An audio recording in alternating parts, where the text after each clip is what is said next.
Welcome to the mighty homeopathy. నేను మీ doctor Anitha. అందరూ బాగున్నారా?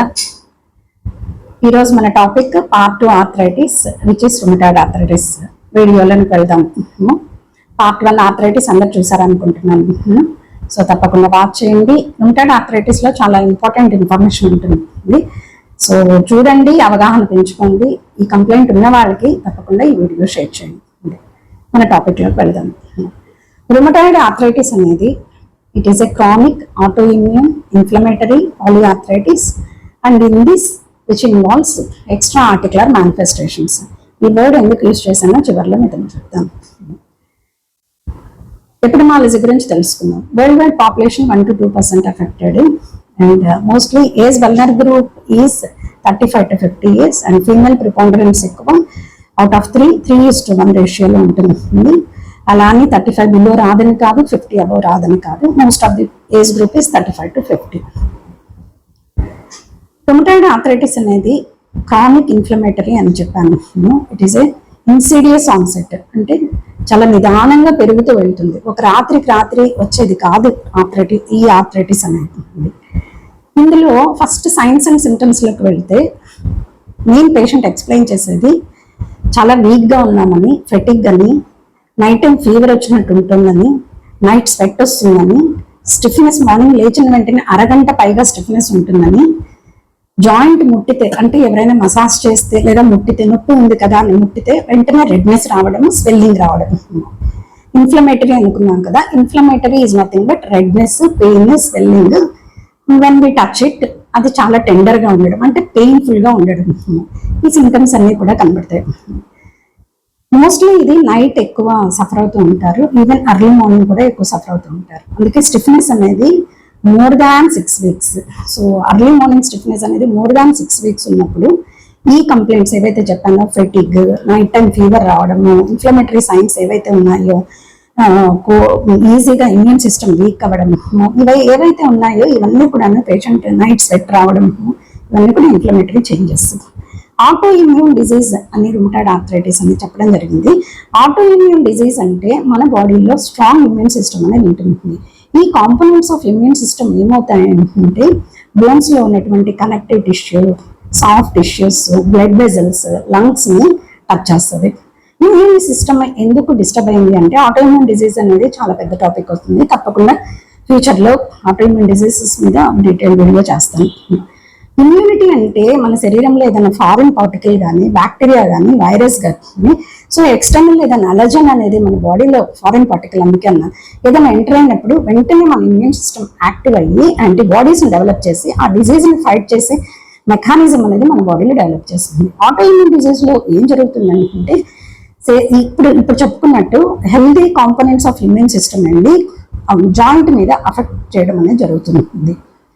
సో ఎవరికి ఎక్కువ వస్తుంది అంటే ఇది రావడానికి కారణాలు ఏంటి అంటే జెనెటిక్ ఫ్యాక్టర్ కూడా ఒక కారణం, ఇమ్యూన్ సిస్టమ్ వీక్ అవ్వడం ఒక కారణం, అండ్ పేరెంట్స్ ఉన్నప్పుడు వస్తుంది, అండ్ ఫస్ట్ డిగ్రీ రిలేటివ్స్, సిబ్లింగ్స్లో ఎవరికైనా ఉన్నా కూడా మోస్ట్లీ వచ్చే ఛాన్స్ ఉంటుంది.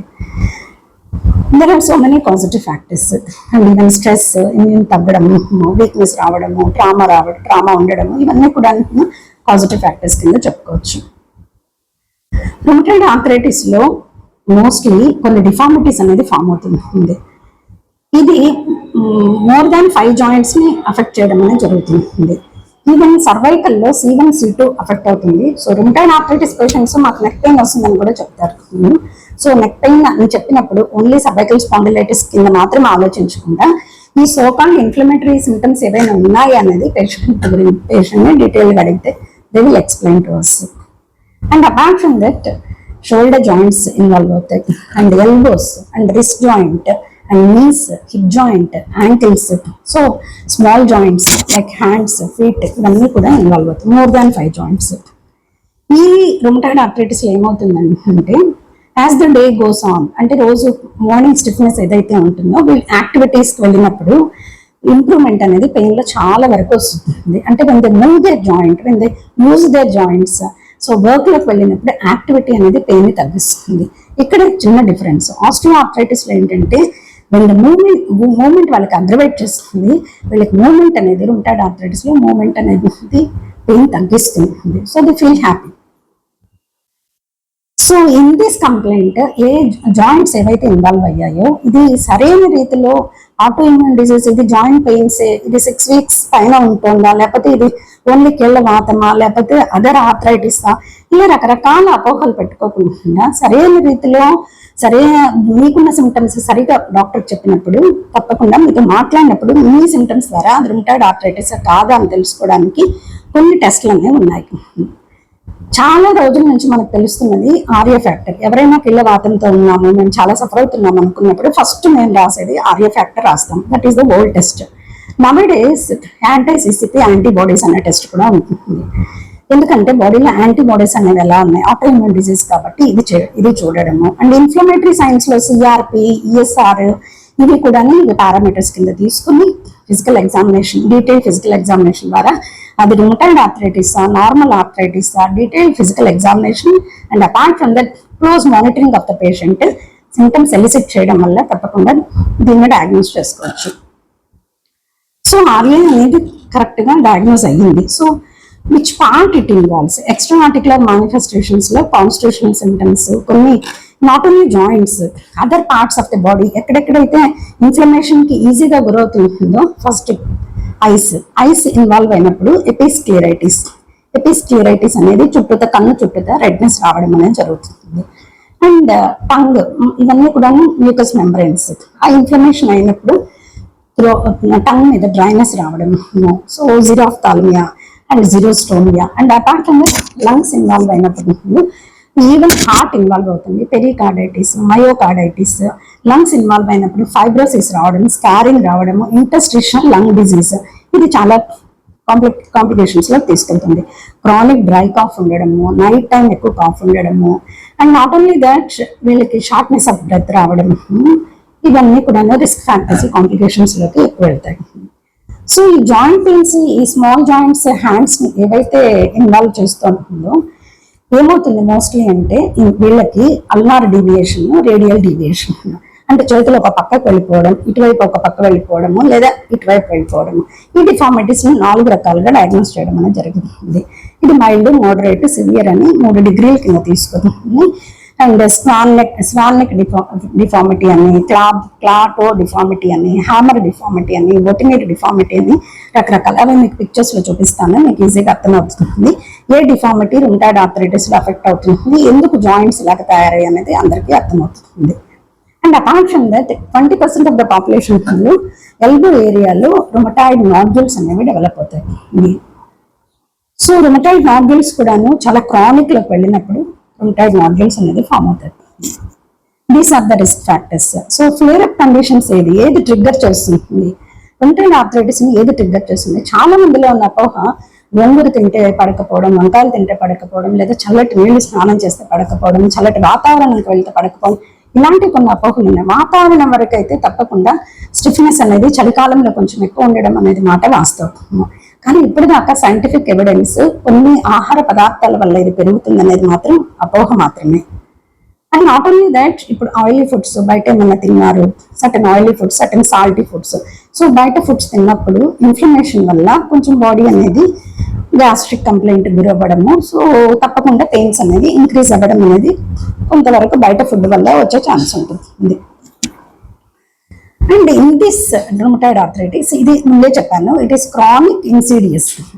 క్రానిక్, ఇది ఒక నైట్కి మాత్రమే వచ్చే కంప్లైంట్ కాదు. ఒక 6 వారాలు, ఒక 8 వారాలు అలా పేషెంట్ సఫర్ అవుతూ వెళ్తూ ఉన్నప్పుడు అది chronic inflammatory arthritis, autoimmune disease, rheumatoid arthritis లోకి వెళ్తుంది. సో ఇన్సిడియస్ అనేది చాలా నిదానంగా పెరుగుతూ వెళ్తుంది.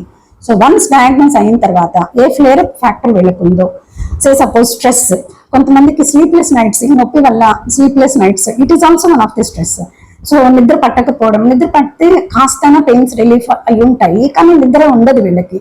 So most of the times night stiffness రావడం, జాయింట్స్ టెండర్ అవ్వడం, సో ఇన్ఫ్లమేషన్ గురవడము, రెడ్నెస్ ఉండడము, చాలా నొప్పిగా ఉండడము, పడుకుంటారు కాబట్టి రెస్ట్ లో వీళ్ళకి పెయిన్స్ ఎక్కువ అవడము, ఇలా వీళ్ళల్లో స్లీప్లెస్ నైట్స్ అనేది ఉంటుంది కాబట్టి అది కూడా ఒక కైండ్ ఆఫ్ ట్రామా కింద స్ట్రెస్ లోకి వెళ్తారు. And if any trauma is there, like mental trauma, any social trauma, whatever it might be, అది కూడా బాడీలో ఇమ్యూన్ సిస్టమ్ వీక్ అవ్వడము, అది పెరగడం అనేది జరుగుతుంది. సో రుమటాయిడ్ ఆర్థరైటిస్ వచ్చినప్పుడు సింపుల్ డయాగ్నోస్టిక్ ఫ్యాక్టర్స్ తెలుసుకుంటుంది. ఈ డిఫార్మిటీస్ ఏవైతే ఉన్నాయో, నాడ్యూల్స్ ఫామ్ అయిపోయి చేతులు వేళ్ళు ఎలాగా డిస్టర్బ్ అవుతున్నాయి అనేది అంత దాకా వచ్చే ముందు ఎక్స్రేలు ఎంఆర్ఐలు తీసుకుని ఆ డ్యామేజ్ తెలుసుకునే ముందే ఎవరైతే రుమటాయిడ్ ఆర్థరైటిస్ తో సఫర్ అవుతున్నారో, ఎవరైతే స్టిఫ్నెస్ తో సఫర్ అవుతున్నారో, ఎవరైతే పెయిన్స్ తో సఫర్ అవుతున్నారో వీళ్ళందరూ తప్పకుండా మీ సమీపంలో ఉన్న డాక్టర్ గారిని కలిసి మీరు చెప్పే symptoms, this is maths homeopath, మాకు చాలా ఇంపార్టెంట్ కూడా. మిమ్మల్ని క్లోజ్ గా మానిటర్ చేసి మీకు ఏదైనా ప్రాబ్లం ఉందా, స్టిఫ్నెస్ తో పాటు మీరు ఏ కంప్లైంట్స్ తో సఫర్ అవుతున్నారు అనేది not only diagnostic features, not only lab టెస్ట్లు అండ్ ఆల్. సో మీరు చెప్పే సిమ్టమ్స్ అనేది very important to us. So if there is any stress, దాని ప్రకారం ఆలోచించి నిద్ర పట్టడానికి మెడిసిన్ ఇచ్చి, హోమియోపతిలో ది బెస్ట్ మెడిసిన్స్ అనేవి రుమటాయిడ్ ఆర్థరైటిస్ కి చాలా బాగున్నాయి. So at the end of the arthritis నేను ట్రీట్ చేసిన కేసెస్ అండ్ హోమియోపతిలో ఎంత బాగా దీనికి రిలీఫ్ వస్తుంది, ఏ ఏ కంప్లైంట్స్ కి, ఏ అగ్రివేషన్స్ కి, ఏ మొడాలిటీస్ కి, ఏ అమిలరేషన్స్ కి, ఏ కాజిటివ్ ఫ్యాక్టర్స్ కి, ఏ ఎయిల్మెంట్స్ కి, ఏ ఇమ్యూన్ సిస్టమ్ డెఫిషియన్సీకి, వీటన్నిటికీ ఎలాంటి డ్రగ్స్ అనేవి మేము ఏ విధంగా పేషెంట్ అప్రోచ్ చేస్తామనేది end of the arthritis series లో నేను చెప్తాను మీతో. సో తప్పకుండా ఎవరికైతే ఈ కంప్లైంట్ ఉందో, ఆర్ఏ ఫ్యాక్టర్ పాజిటివ్ వచ్చి యాంటీ-సిసిపి యాంటీబాడీస్ కూడా వీళ్ళలో ఉన్నాయి, ఫ్లేరప్ కండిషన్స్ ఉన్నాయి, జెనెటిక్ కండిషన్స్ ఉన్నాయి, సో వీళ్ళు నిద్రపోతుంటే ఎలా ఉంటుంది, లెగిసి పనులు చేస్తుంటే ఎలా ఉంటుంది, ఈ స్టిఫ్నెస్ ఎలా ఉంది, ఇవన్నీ కూడా నేను డీటెయిల్గా అర్థం చేసుకుని డాక్టర్తో తప్పకుండా సలహా తీసుకుని సరైన ట్రీట్మెంట్ తీసుకొని అందరూ బాగుంటారని ఆశిస్తూ సదా మీ వైద్య సేవలో మీ డాక్టర్ పిల్లలు.